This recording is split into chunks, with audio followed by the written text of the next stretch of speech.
like to hear it. What up, Trent?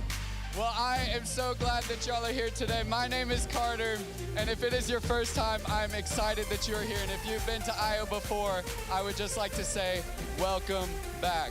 We have an amazing afternoon planned for y'all, starting off with a super duper fun game, going into not one, but two announcements. And then lastly, our very own Matt Keeney will be up here for our last part of our series, Weight of Words. I don't know about y'all, but I am getting to the point where I am really excited. Summer is almost here. School is almost out. Give it up if you are excited for school being almost over. I am too. I'm super excited for school being out. And then also, I don't know if any of y'all know this, but the #1 trending most extremely best song on Spotify is the one and only Peaches by Jack Black. So if you have not heard this song, please go check it out. I gave a performance about 4 or 5 hours ago. It was amazing. I love that song. Y'all should go check it out. But like I was saying, we have a game today. So everybody stand up and find a partner because we are all going to be playing the game called Super Combo. So everybody stand up and find a partner. This is an all luck game, so hopefully you are really good at choosing poses. What up, Trent? We are going to be playing a practice round so that we all kind of get the hang of the game. And then after that, we are going to be playing for real. Does everyone have a partner? I still see some people finding partners. Okay, let's see. A trio? Okay, partners. Let's see what our first category is going to be. It is going to cycle through some categories. Let's see it's dance party. You will have 3 options to choose a pose. You are going to choose a pose with your partner and act out the pose. There's going to be an X on the screen. If the X lands on the pose you chose, you are out. So let's play a little practice round.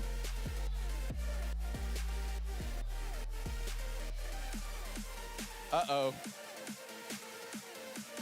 All my YMCA guys, y'all would be out. Luckily, that was a practice round, so everybody stand up. Everybody stand up. We are gonna be playing for real now. Let's see what our category will be for the first round. I would movies. Movies is a good one. Oh, I'm surprised Star Wars isn't on here. Star Wars is like my favorite. You got E.T., Home Alone, and Rocky. Rocky's a good one. Act out the pose, act out the pose. Okay.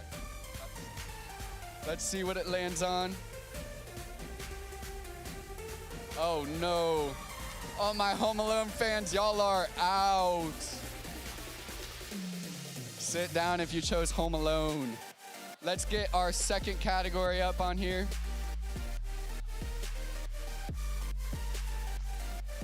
Funny faces would be kind of cool. Trip to the zoo. Elephant, flamingo, or monkey? I'm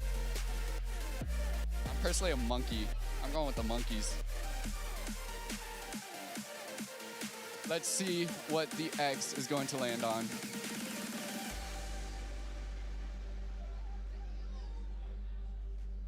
Oh, we're going 2? Ooh, 2. Oh, if you were a monkey, you're still in. If you were a monkey, you're still in. The others are eliminated. Elephant and flamingos, y'all sit down. That one was a trick round. I tricked y'all, haha. All of the monkeys, y'all are still in. Let's go to another category on the screen.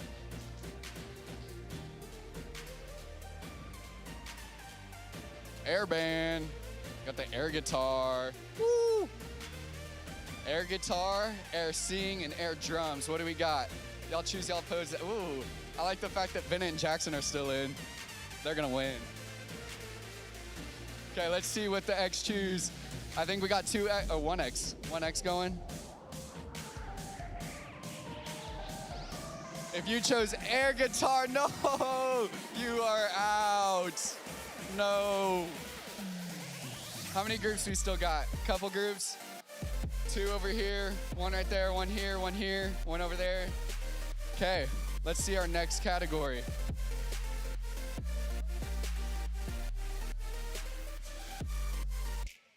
Dinosaurs. I'm not gonna lie, I don't know how to say any of those except for T-Rex, so I'm going to the T-Rex side. Eh. Let's see what the X choose. There's 2 X's. If you chose T-Rex, you are still in. Okay, how many T-Rex groups do I have? If you are still in, come to the stage. If your group is still in, come to the stage. Do we have 2 groups? George? 2 groups left? Perfect. Okay, as they're making their way up, nothing is gonna change about this round. Y'all can choose the same pose if you want, but that will be up to y'all. If you wanna win, there are some gift cards up for play right here. Each of y'all will get a gift card if you win. Let's get the next category on the screen.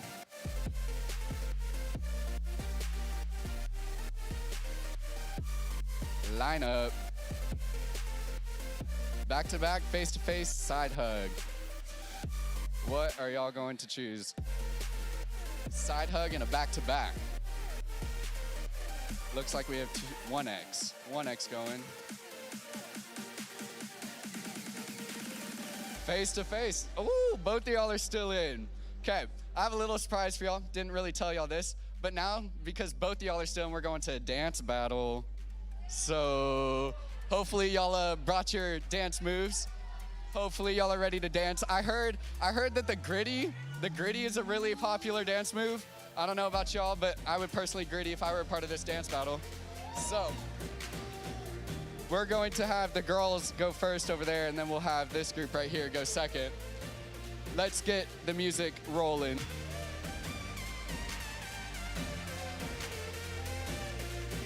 I guess both of y'all dance at the same time. We'll go group to group dance battle.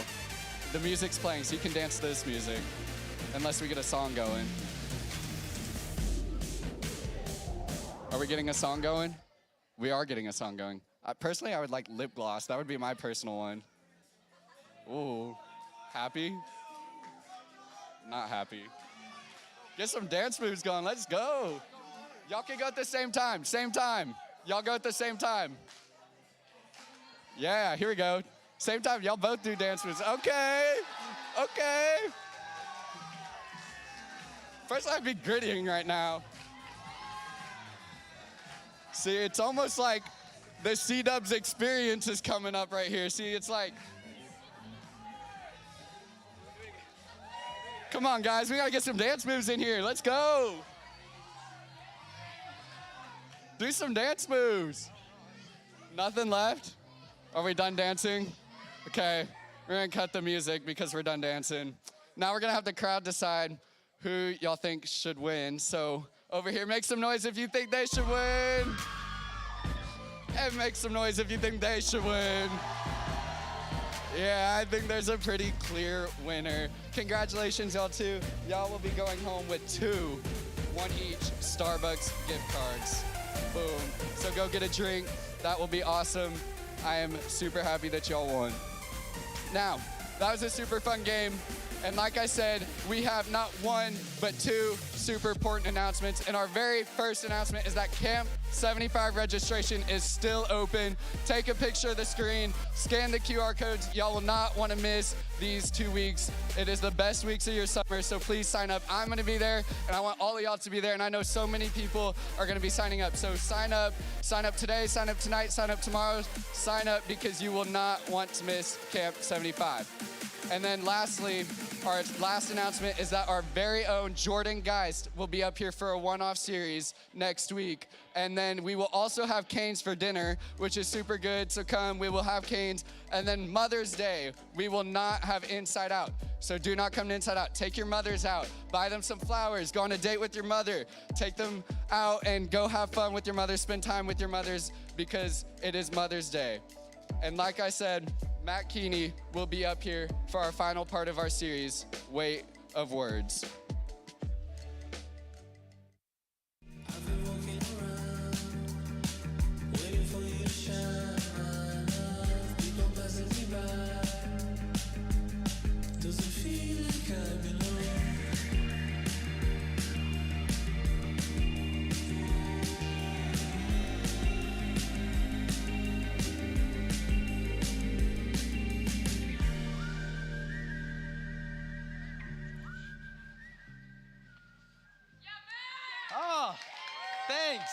Thanks. That means a lot, guys. Hey, how you guys doing? Y'all feeling good?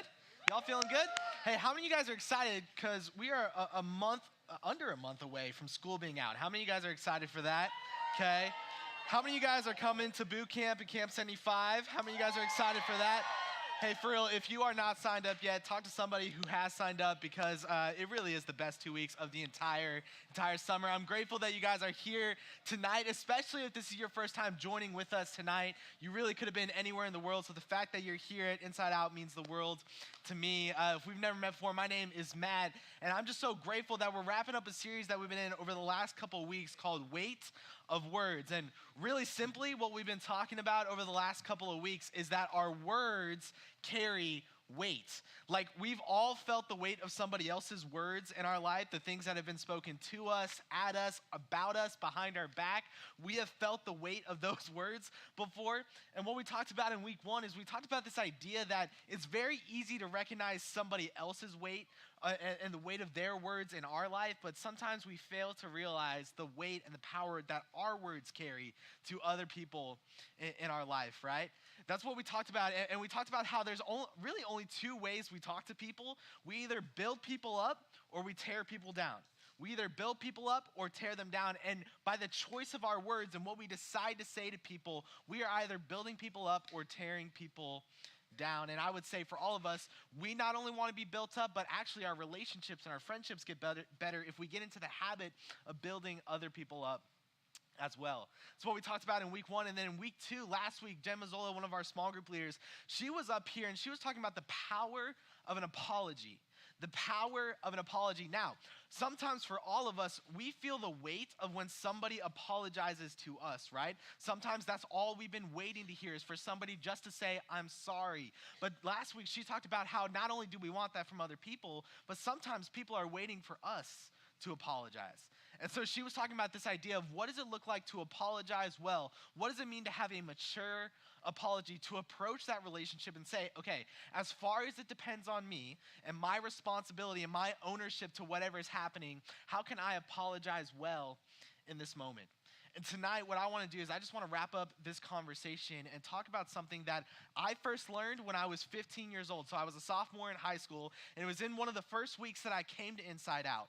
And it was one of those moments where I realized this, and I always thought about this stuff before, but when I came to Inside Out and when we talked about it for the first time, it actually provided a framework and a handle for me to approach the rest of high school with. And that's my hope for you guys tonight. Now that I know it's a busy time of year, and I know some of you guys are tired, so if you fall asleep tonight at any point, 1, my feelings are not going to get hurt, so don't worry about that. But 2, I want to give you the bottom line. I want to give you the main idea right up front so that if you do fall asleep, again, it's totally okay? So here's what we're talking about tonight. We're talking about this idea of what and who you listen to will influence what you do. What words you choose to listen to and who you choose to listen to will ultimately influence what you choose to do in life. And I don't think that's a brand new concept to really anybody in the room. Like when we think about our family and the words that our parents use to us, that sometimes influences what we do, right? And if we choose to listen to that or not. When we think about what our friends say at us, about us, or what they say to us, that might influence some of the decisions that we make in life. Did you guys know that people get marketing degrees from colleges and universities? They spend years and years and years and tens of thousands of dollars to get a degree on how to influence or how to use their words to influence the type of decisions that you make in life. Like all the ads that we see on social media, commercials, that's the whole point of commercials, is to influence whoever's watching to make a decision, right? This is something that we all are aware of, and this is something that is not new to any of us tonight. But there are things that we experience in high school, and I know I've experienced it, I know your leaders have experienced it well. When we're influenced by other people's words and what they choose to say about us, or what messages we tend to hear and pick up from other people in our life, that actually, what's so crazy about that, that actually creates different words that we say in our head, right? We start to hear different voices, different phrases, different words that we hear in our head based off other influences in our life. And what we tend to hear might change the way and might change how you sleep at night based off some of the things that you say in your head. It might change who you see in the mirror when you stare in the mirror and you start thinking these thoughts. It might change who you see in the mirror because of how others' words have influenced you. It could actually create the power and the weight of the words that you hear in your own head. And so tonight what I want to do is I want to talk about something that, again, I learned years and years and years ago. And it gave me a helpful framework and handles on some of the things that I was saying to myself, some of the words that I was hearing in my own head, and how to discern and how to decipher what is actually true about me. Like the things that keep me up at night, the things that I'm worried about, the messages that I hear in my head, what is actually true about me? And that's what I want to talk about tonight, because when we figure out what's actually true about us, it informs our conscience. It informs the decisions that we make in life. And you guys already know this. You want to write a good high school story. You want to write a story that you would be proud to tell, and we have to find out and we have to figure out what is actually true so that we end up writing a story that we would actually be proud to tell and not embarrassed to tell. So tonight what I want to do is I want to talk about the 5 different voices. The 5 different voices that we could hear and some of the messages that we tend to pick up that actually influence the course and direction of our life. Now, if you've grown up at North Point at all, you may have heard some variation of this, but what I want to do is I want to talk about what is the voice. I want to talk about what does this voice typically sound like. I want to talk about what this voice and where do we typically hear this voice, and then I want to talk about how this influences us. Regardless of the decisions that we make in life, how does this voice, and if we choose to listen to it, how does this voice influence the direction of our life? This is what I want to talk about for the next couple minutes with you guys. Now, within these 5 voices, there are 3 negative voices, meaning 3 different messages that we can start to think that influence us in a really different way. And then there are 2 positive voices that if we chose to listen to the most, or if we try to figure out how to get to that the fastest, it actually can influence us in a very positive way as well. So I want to start with the negative first, and this is actually going to sound really familiar to a lot of you guys because we're all living it. It doesn't really matter for the sake of our conversation tonight if you have a faith or not. It doesn't matter if this is your first time in church or not. Really what we're talking about, it's going to make a whole lot of sense once I start to dive into it. So the first negative voice we're going to talk about tonight is the voice of the world. The voice of the world. Now, this is the voice of comparison and discontentment. This is the voice where you start to pick up subliminal messages, where you look into the mirror at night, or you're looking through social media, or it's hard to fall asleep, and it's the voices that start to compare you to other people.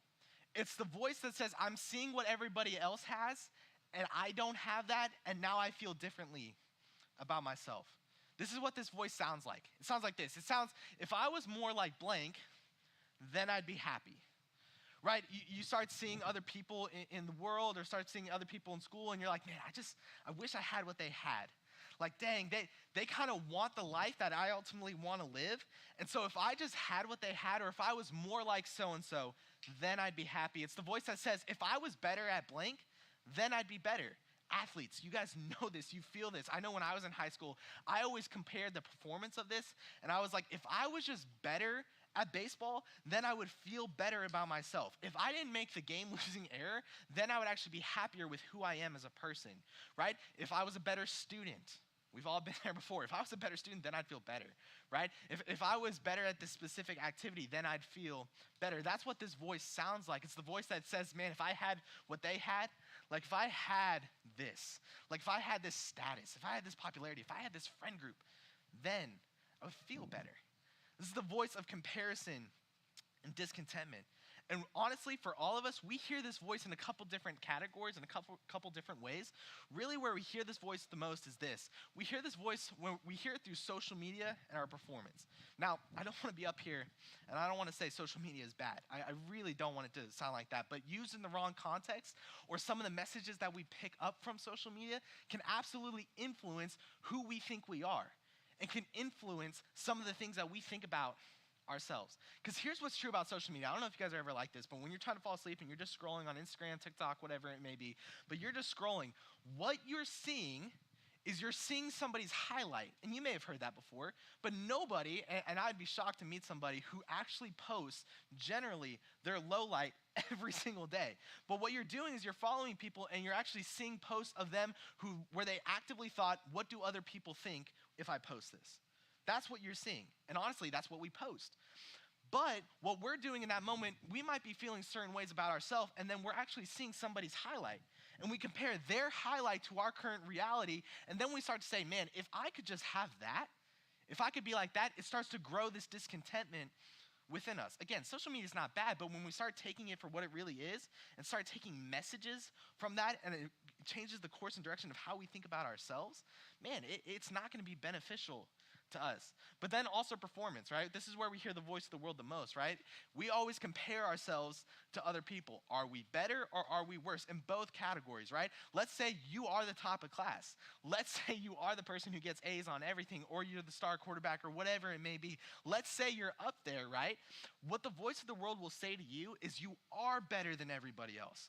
Like, don't worry about it. Like, you are better than them. I can't believe at least you're not like that guy. At least you're not like her, right? That's what the voice of the world will say to you. But let's say you're not that person. What the voice of the world will say is, man, if you were that person, more people would love you. If you were that person, if you had what they had, then they would actually be friends with you. See, the thing about the voice of the world, it's one of the most common things that we hear in high school. One of the most messages that we hear the most in our head. And here's the thing about the voice of the world. The voice of the world will say that love is completely conditional. That people will love you, people will be connected to you based on what you do and what you have, not for who you are.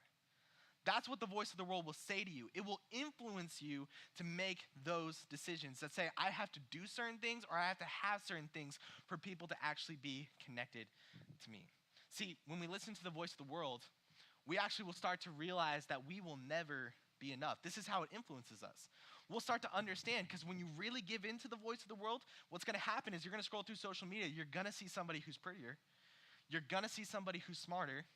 You're going to see somebody who got into the school that you wanted to get into, and that's going to create this discontentment within you, right? When we actually give into the voice of the world, it's going to create this cycle of discontentment. And honestly, this might be the one that we hear the most throughout high school.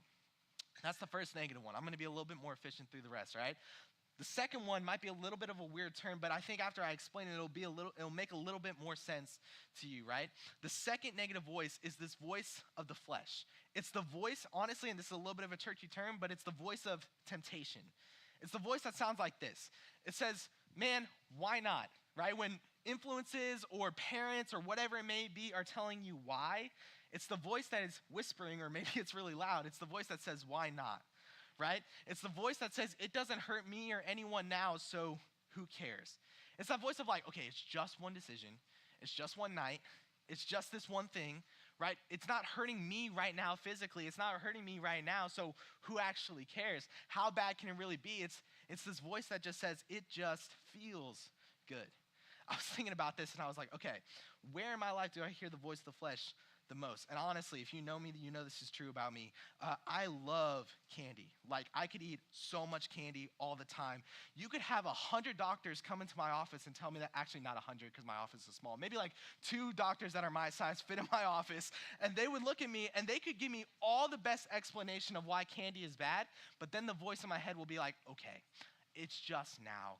It's not going to hurt me. It's just one Sour Patch Kid that ultimately turns into 100, right? There's just these things where it's like we have these moments and these decisions in our life where we start to not understand some of the decisions that we're making, and it influences the decisions that we make when we just are like, man, it's not going to hurt me that much, or how bad can it really be, or it just feels good.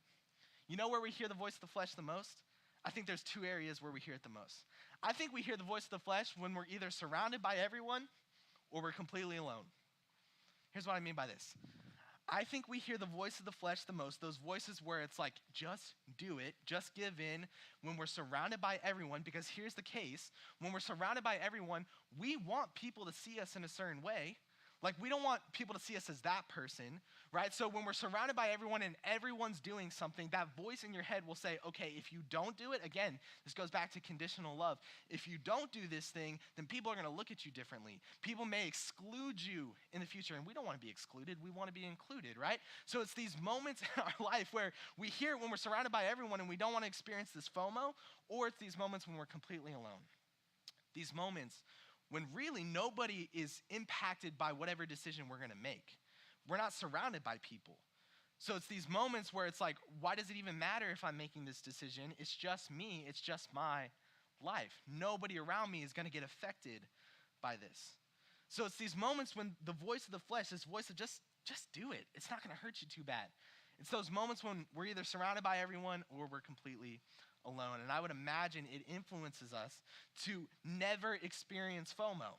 I think FOMO is one of the hardest things to experience in high school. We do have this fear of missing out. So when we're surrounded by everyone, we feel like if we don't do this thing, be involved in this one activity, if we feel like if I don't drink this, if I don't touch this, if I don't do any of that stuff, then I feel like I'm going to miss out on an experience. And I don't want to miss out on that. Or when we're not surrounded by anybody, we'll be like, well, I want to be a part of the conversation.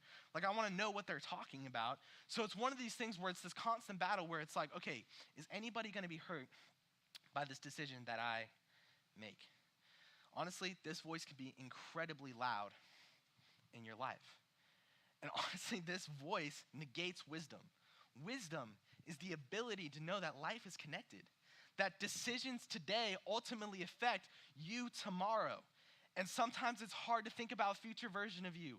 But honestly, if you want the best piece of advice in high school that I could possibly give, make sure the future version of you loves the current version of you by the decisions you make today. And sometimes the voice of the flesh sometimes gets loud and we're like, who cares? This isn't gonna affect me when I'm 40, so I'll just do it. So that's the voice of the flesh. Voice of the world, voice of the flesh. And again, what I'm talking about next, it could sound like a little bit of a churchy term, but as Christians, we believe that not only God is real, but we have such a strong faith in God that we also know that there is an opposite to that. There is what we call an enemy to our faith. And sometimes what we hear, and maybe you've grown up in church and maybe you've heard this voice, or maybe you haven't grown up in church, and after I explain it, you're like, I've actually heard this voice before, but it's the voice of the enemy. Voice of the world, voice of the flesh, but voice of the enemy. This is the voice that deceives you into believing lies about yourself. It's a deceiver. It's a liar. It's the moments in your life when you know something is not true of you, but you can't get this thought out of your head, and so you might as well just believe it. It's the voice that sounds like this. It's the voice that says, you are unlovable. These moments in your life where maybe you stare in the mirror at night or you're trying to go to sleep and this thought, this voice just keeps going over and over and over again. It's just like, man, why couldn't I just be more lovable? You are unlovable. You aren't enough. Love is conditional. If you just do more, if you just had more, then people would be friends with you. Then people would love you. You are worthless. You're worthless. It's the voice that says God will never love you. Like the voice that says because of a decision you make or because of how you feel, God won't ever love you. God doesn't see you. God doesn't care about you. God's not even real. It's the voice that is so loud in these moments that depending on how our life is going or when things are in our life and we just kind of feel like, man, this voice is just so loud. And I would say we hear it the most when life isn't going the way we want it to, right? When there's moments in our life where a circumstance didn't pan out the way we wanted it to. When it just kind of feels like if we're on a roller coaster of life, we're going on the downhill. This is when this voice tends to be the loudest. This is when lies become loud. And it's easy for us to start believing the lies about ourselves, and it influences us in a completely negative direction. It influences us by deceiving ourselves into believing lies about ourselves. It's these moments where we start to believe these lies, and it affects our relationships with other people. It affects how we see ourselves in the mirror at night. It affects how much sleep we get. It affects, and it starts hurting our faith and our relationships with other people. So those are the three negative: the voice of the world, the voice of the flesh, and the voice of the enemy. I would imagine that throughout high school, you've heard this at some point before. You've heard these messages, you've heard the power of these words and kind of the influence of your life from there on out. And honestly, guys, throughout high school, you could hear all of these at certain points in a day. And sometimes they can be incredibly loud, especially when life is not going the way you want it to. And if we give in to these voices, if we choose to listen to these voices, it can affect our story, it can affect our life in a way we ultimately don't want it to go. And honestly, it affects our lives by believing lies about ourselves, like the things that actually aren't true about us. But the good news is that it doesn't end there. Those aren't just the voices and the messages that we hear, but there are other voices and messages that we hear as well.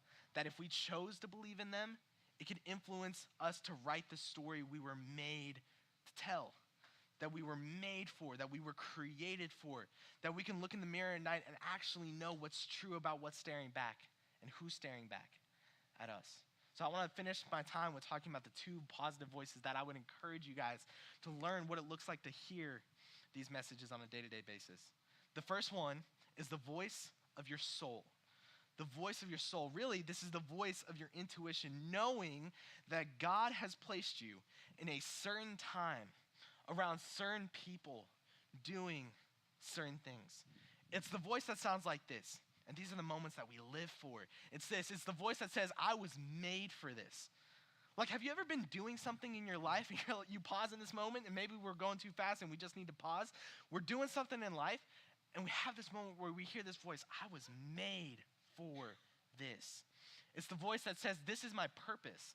Like, I know why I'm here. I know I have breath in my lungs. I know why I have breath in my lungs. I know what I'm supposed to be doing. It's the voice that screams this in that moment.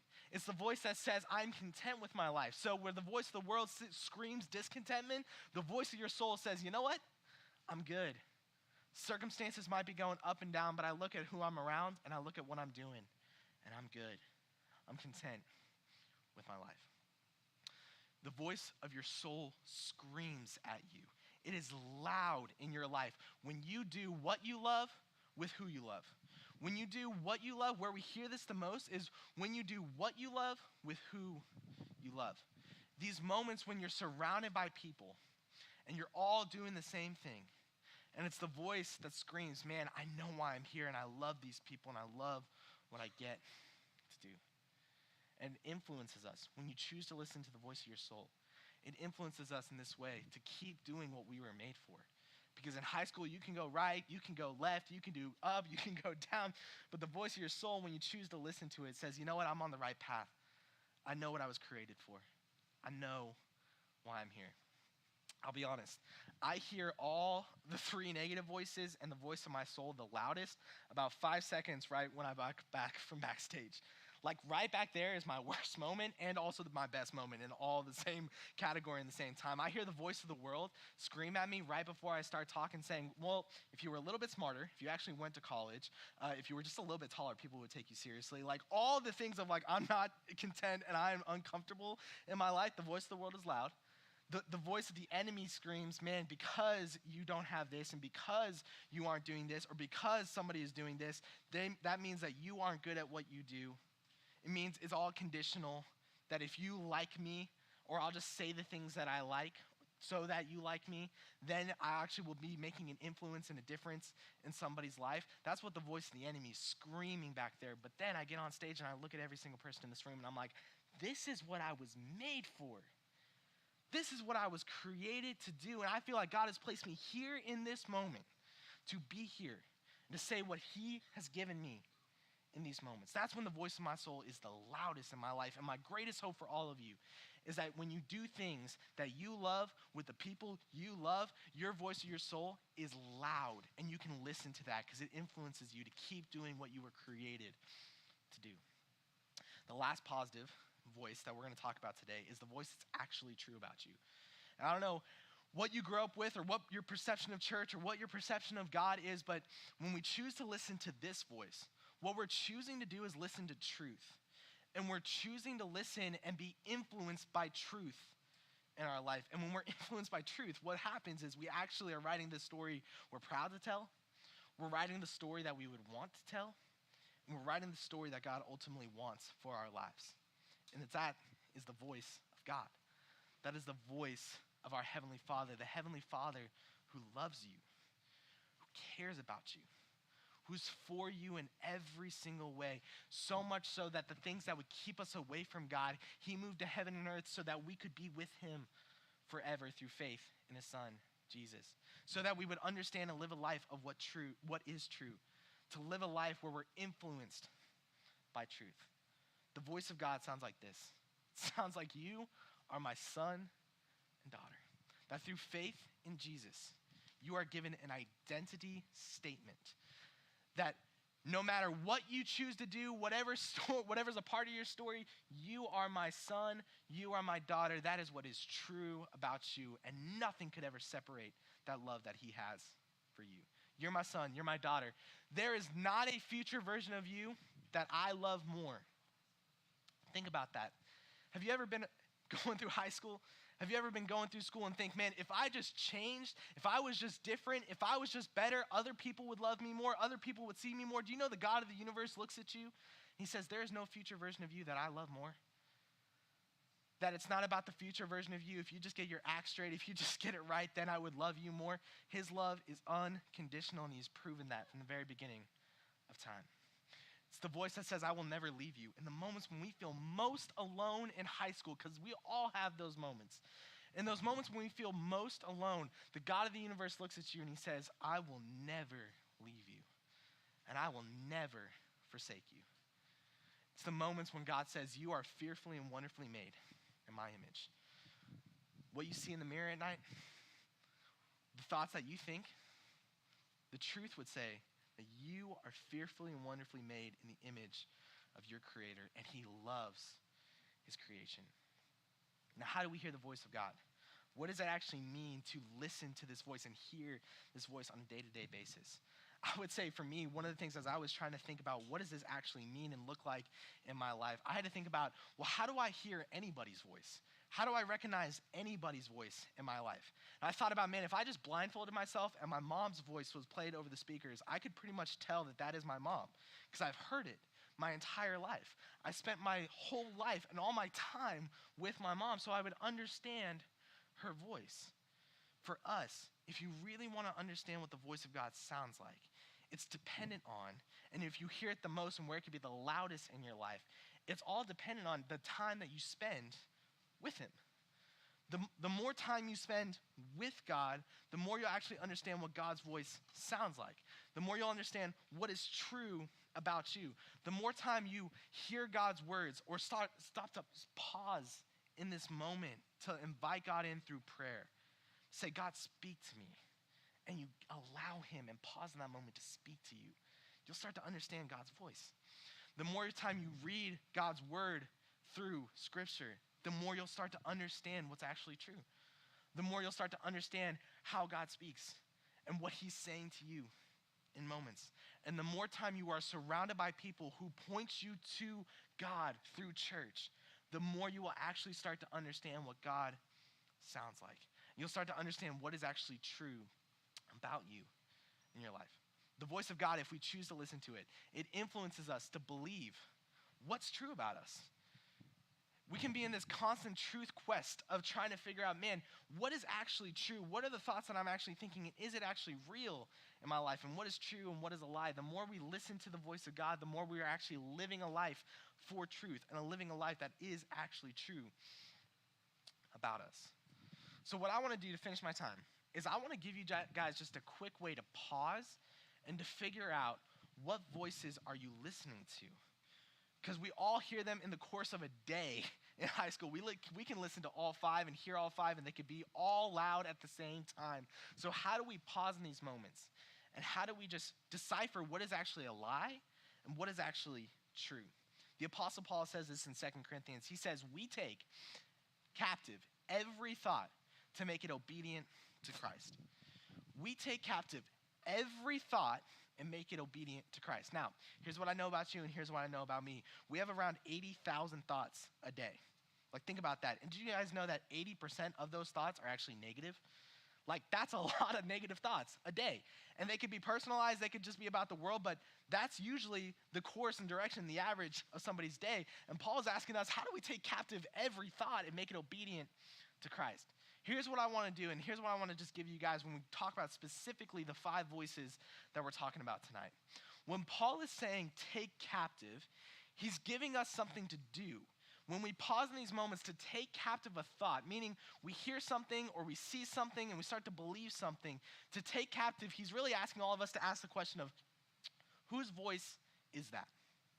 So when you're scrolling through social media and you hear, man, if you just had what they had, or if you're scrolling through, or if you hear something, if you're like, man, if I was just better at blank, or man, I'll just do it, I'll just give in, or I'm unlovable, I'm never enough. What Paul is asking all of us to do is just to pause, to slow down our life, to take captive by asking the question, whose voice is that? Take that captive. Now, for me, I'm a football fan, so I was trying to think about how can I make this come to life. A wide receiver for football. His job is to make millions and millions and millions of dollars to catch the football and to hold on to the football. If he catches the football and gets rid of that football, he's going to get released. Like, he's not going to be good, or he'll be a Dallas Cowboy, right? Like, that's one of the things where it's just, that seems to be like, that seems to be the thing for you guys, right? Here's what I mean. What Paul's asking all of us to do is to catch the football and to hold on to the football. Is to say, whose voice is that? And to not just drop it. Because it is important. Because it influences our life. And so when we catch the thought, when we take captive the thought, hold on to it. And when you hold on to it, here's what he says to do. He says to make it obedient to Christ. Make it obedient to Christ. You guys know what that means? That means to replace lies with truth. So not just think the thought and say, oh yeah, I always feel this way, or just to think the thought and hear this voice and just to pass it along. It's to catch the thought and to make that thought captive and say, God, what would you say about this? If what we talked about is true, like if God is real, then his voice should weigh the heaviest and his words should weigh the heaviest in our life. So it's to take the thought captive and to set itself up against the knowledge of God. When you are feeling unlovable based off what you're saying about yourself, when you feel like you're not enough, when you're scrolling through social media and it feels like, man, if I just had blank, blank, blank, then I would feel better about myself, to capture that thought and to say, God, what would you say about this? And the more you actually discover and actually take the time to think about and discover what God actually says about it, you'll start to understand what is true and what is a lie. And your brain, actually, I don't know if you guys know this, your brain rewires itself around a thought. So if we just completely believe lies about ourselves, our brain is rewiring itself to believe that thought. But what if we had our brain do that around what's actually true? And that's what Paul is saying, is to take captive every thought and set itself up against what God actually says.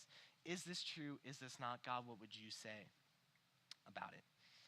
See, a lot of times we ask the question of, is it worth it? Yeah, we have 80,000 thoughts a day. It just feels like life is going.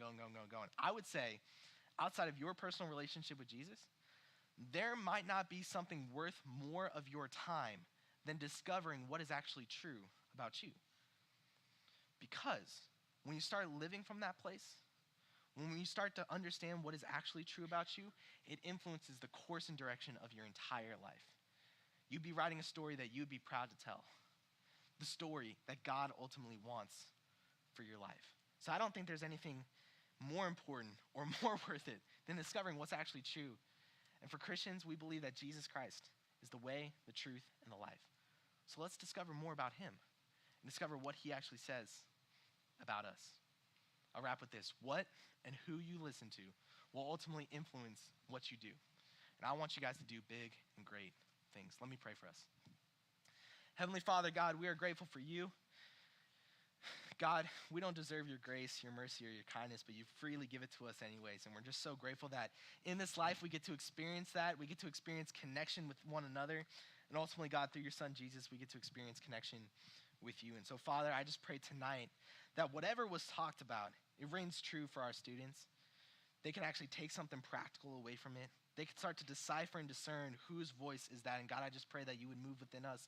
You would move within our heart and move within our mind to discover what you actually say about us, because what you say is ultimately true.